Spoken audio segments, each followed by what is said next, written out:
Timnas Indonesia U17 tampil heroik saat tundukan Korea Selatan di laga pembuka Piala Asia U17. Meski demikian, Timnas diingatkan perihal perjalanan tim yang masih panjang dan harus tetap menjaga konsentrasi hingga kompetisi berakhir.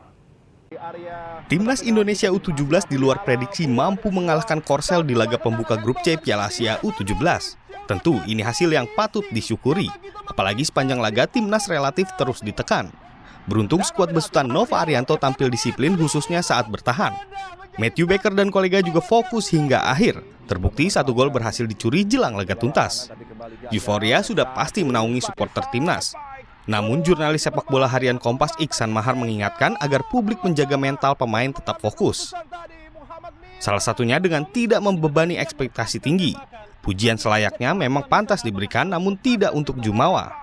Masih ada 2 laga penyisihan grup menghadapi Yaman dan Afghanistan.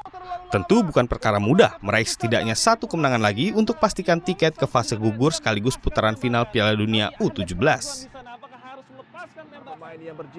Besar kepada mereka, apalagi euforia sangat berlebihan atas kemenangan menghadapi Korsel yang belum berarti apa-apa, bisa menambah beban pemain yang justru seharusnya pemain bisa tampil lebih lepas dan juga lebih percaya diri pada laga menghadapi Yaman dan juga menghadapi Afghanistan nanti.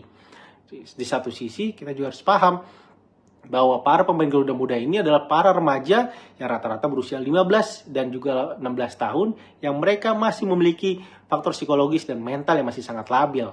Hal-hal kecil pun bisa mengaruhi penampilan mereka di atas lapangan yang itu tentu tidak ingin kita saksikan pada 2 laga selanjutnya. Kita pasti masih ingat kejayaan Timnas U19 era Evan Dimas. Ketika penampilan tim menanjak dan ekspektasi publik meningkat, justru hasil minor yang didapatkan. Para pemain mulai layu sebelum berkembang, menyisakan segelintir pilar yang sanggup cicipi kompetisi level atas. Tentunya kita berharap nasib serupa tidak terjadi kepada skuad besutan Nova Arianto. Tim Liputan Kompas TV.